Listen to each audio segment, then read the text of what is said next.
What is up, my bamboo shoots around panel 1 here, and welcome to today's Dueling Network video. This is number 16. Yeah, 16. And I got another deck recipe for you guys. I haven't brought one of these in a long time. And yeah, this is a deck recipe that I've been having I've been having a lot of fun with lately, I should say. And I've called this deck Normality. And because of the release of the Seal of Orichalcos coming very soon, I started to have a look into Orichalcos Shunoros. It's an Orichalcos card that was released quite a while ago, I believe, and it's not the best card, but this deck doesn't really focus on Orichalcos Shunoros itself, but you can summon it along with Exodius, the ultimate forbidden one, and a lot of XYZ's monsters as well. So let's get straight into the recipe. So you got your lineup of normal monsters here. All are dark, and that is 3 Archfiend Soldiers, 3 Daigusto Darkness, 3 Mechanicalchasers, 3 Vorse Raiders, and 3 Zure Knight of Dark World. Those are just a nice set of dark normal monsters, and there's 15 of them. Then for our effect monsters, we got Exodius, the ultimate forbidden one. This is a good card because you just return all monsters in the graveyard back to the deck. Every time it attacks, you send 1 normal monster to the graveyard against 1,000 attack, and you'll have a lot of normal monsters in the grave even without using Exodius's effect. Then we've got Knight of Red Lotus. Again, this is a very good card, and it's one of the sole pieces of this deck that makes it work extremely well. And so its effect is, if you have exactly 3 normal monsters in your graveyard, you can special summon this card from your hand by removing 2 from play. Once per turn, you can select and special summon 1 level 4 or lower monster from your graveyard. So I don't normally special summon him with his effect, because I like to keep my normal monsters in my graveyard. So I normally sacrifice a normal monster and then just special summon the normal monster back to the field, and then get another normal monster out with something like Swing of Memories or stuff, and then go into an XYZ. But we'll get into that in a sec.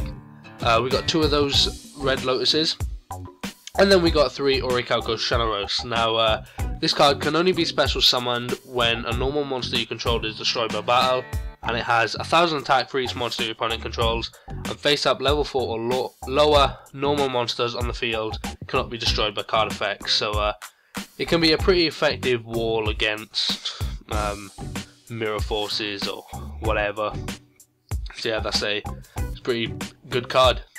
Then for the spells, we have Allure of Darkness, just a standard card there. We also have Veil of Darkness, which is another standard card. And then onto the cards that work well with this deck. Creature Seizure. Each player gives control of 1 monster they control to the opponent, and you activating this card must give control of a normal monster. Since you got 15 of them, there's no excuse there really.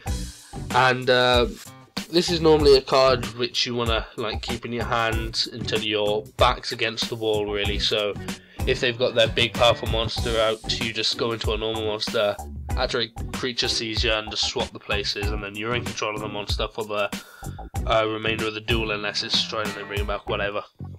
Then we got 2 Dust Barriers. Face up normal monsters on the field that are unaffected by your opponent's spell cards.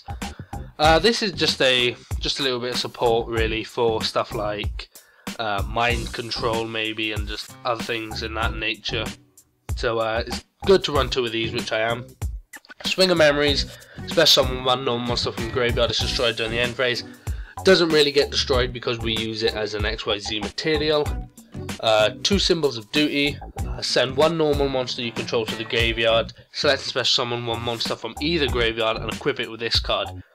This is one of my favourite cards of the deck, just because again, you can get some of your opponent's great monsters out of the grave and onto your side of the field, and you can also use it to bring back Lotus or something like that, and then use Lotus's effect to bring back the normal monster that you sacrificed in the beginning. So Symbols of Duty are 2 good cards.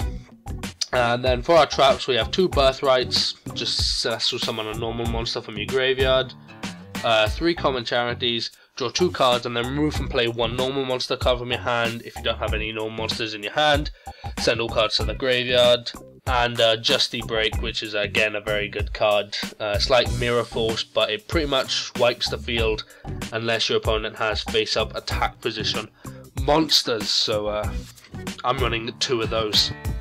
And so basically the main strategy for this deck is get Red Lotus on the field and just fill your field with these normal type dart monsters. You can normally get a level 4 XYZ on the field every single turn with stuff like Lotus, Swing of Memories, normal summoning. So you normal summon one normal monster, special summon another, you XYZ into something like Daigusto Emeral, send a material to the graveyard, and now you have 1 in your hand and 1 in your graveyard for the following turn. Summon XYZ again.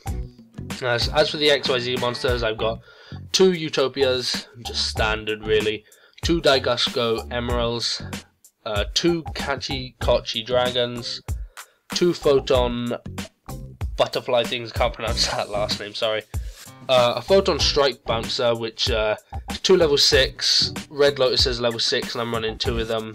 Just if things get like a little bit tricky and I need to go into it desperately. I'm also running Constellar, Messier 7. Again, if things get a little bit tricky and I got my back against the wall, just go into one of those 2. Then we have the 2 XYZ. 2 level 10 XYZ monsters, that's Superdimensional Robot Galaxy Destroyer and the Cannon. Since Shunoros and Exodius is the all level 10s, definitely worth running them. I mean, you can go into 3 Shunoroses at the exact same time if a normal monster is destroyed and you've got 3 of them in your hand, and then with that you can either go into Superdimensional Robot Galaxy Destroyer, which is 3, or the Cannon, which is only 2. So yeah, as usual, the deck recipe for this deck will be in the description of the video if you guys want to check it out and build it yourself. I highly suggest it, as it is a really fun deck to use. And yeah, so that's the video for today. Hope you enjoyed. If you did, remember to like, comment and subscribe. We're on panel 1, and I'm out. Peace. Thank you for watching.